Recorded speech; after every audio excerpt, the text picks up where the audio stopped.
Hello and welcome to Justice. I'm Judge Jeanine Pirro. Thanks so much for being with us tonight and happy 4th of July. We're celebrating the holiday with a big show tonight, but first, my open. Every year on July 4th, America celebrates the anniversary of her independence from Great Britain. The reason is addressed in the Declaration of Independence, where it is written that all men are created equal and possess certain unalienable rights, which include life, liberty, and the pursuit of happiness. It was agreed the purpose of government, whose power comes from the consent of the governed, is to secure these rights. So, on this 4th of July, do you feel that your life, liberty, and the pursuit of happiness are guaranteed by your government? Or do you feel like you're in the middle of another revolution? Every year, Americans celebrate with parades and barbecues and picnics, generally held on bright and sunny summer's day. But this 4th is different. We're being tested in ways that are both unfamiliar and frightening.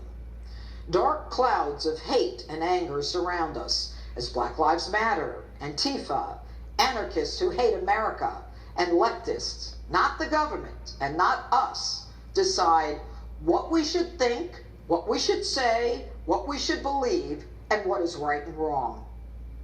Calls for the destruction and toppling of historical statues, defunding police departments, occupying and overtaking public and private property, and not just calls, but demands for socialism shock our collective consciousness. As these anarchists destroy property, burn buildings, and loot stores, we pay for the destruction and damage and clean up after them with millions of our taxpayer dollars. And the one line that separates us from complete anarchy, the police, are vilified, demonized, and defunded. Even the Second Amendment is being tested daily. When protesters allegedly destroy and step over a gate to enter a private residential area in St. Louis, committing criminal trespass, there is no police response. The cavalry is not coming. Residents in that gated area left to defend themselves against a mob. The city attorney actually considered prosecuting the McCluskeys for defending themselves and their property with legally registered weapons guaranteed by the Second Amendment. In what America are we prevented from possessing licensed weapons? In what America are we even left to defend ourselves without the police? The answer? In the America the leftists imagine without the police. Now, last weekend, I told you police and EMT responding to a 911 call in the Seattle CHOP area were prevented from reaching a shooting victim. The victim of that shooting, 19-year-old Horace Lorenzo Anderson, was prevented from getting immediate help and medical care by these so-called peaceful protesters who pelted items at the cops. These summer of love haters prevented a young man from getting help. He died. It seemed that 19-year-old Horace's black life didn't seem to matter.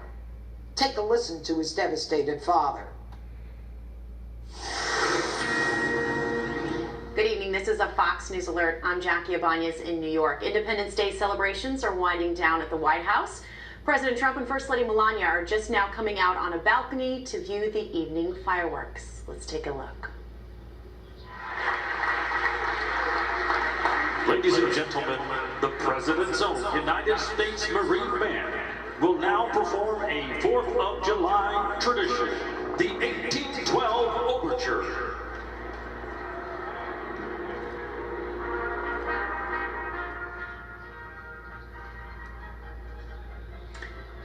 All right, and there they are. We're joined now by White House reporter Mark Meredith from the North Lawn there at the White House.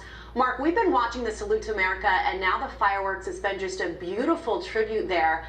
Tell us, for those of us here in the studio and viewers at home, what's it like to be there on the ground? Jackie, it is always historic to be on the south lawn of the White House, and it certainly was tonight for the 4th of July. I can also tell you it was very hot. It was about 88 degrees as the President, the First Lady, and a couple hundred of their invited guests were there on the south lawn, not only to hear from the President himself, but also to witness that military flyover with dozens of military aircraft that go back for generations and generations. We're talking the Korean War, we're talking about the Gulf War, and those aircraft that are still flying today. It certainly was an impressive sight to see. This is the second Salute to America event the President has hosted since taking office, but as you can see right there, he is there. Also very interesting to watch the shot of the White House facing the north lawn. You can see it's been lit up in red, white, and blue. We don't see the White House lit up very often, and it really does stand out tonight as the President and the First Lady on the other side of the picture of your right, which is going to be on the south lawn as they overlook those hundreds of guests that have been invited. Jackie, we saw first responders, we saw doctors, nurses, in addition to the President's supporters and some VIPs invited to be there for the event. And the President's remarks were certainly interesting. He hit on so many different topics. It's similar to what you would hear from him at a normal either campaign event or a typical presidential event where he talked about the economy, he talked about the coronavirus pandemic, and how he believes America's best days are still in front of it. Jackie? What about the COVID precautions? We know that when his last little campaign he had there, they were taking the temperatures, they had masks. What did you see there? Sure. So just so as we've come to get used to here at the White House, the press, we wear our masks as we're kind of going in and out of different corridors of the West Wing. We saw guests that were out there on the South Lawn. Some of them were wearing masks, not all of them. I was surprised at how many people did choose to wear masks. There was not like a mandate saying that you had to wear one. Social distancing was also encouraged, and we saw people trying to keep their distance the best they can, but they also were pretty much trying to also enjoy the moment. They were talking to each other. The VIPs that were seated right in front of the President, they had some social distancing, but the President also making it very clear in his speech that he believes the U.S. is winning the global war on this pandemic, and that the best days for the country in defeating this virus also still lie ahead. Jackie? Mark Meredith live at the White House tonight. You can see the President and First Lady watching the fireworks on this July 4th. I'm Jackie Ibanez here in New York. Now back to Justice with Judge Jeanine.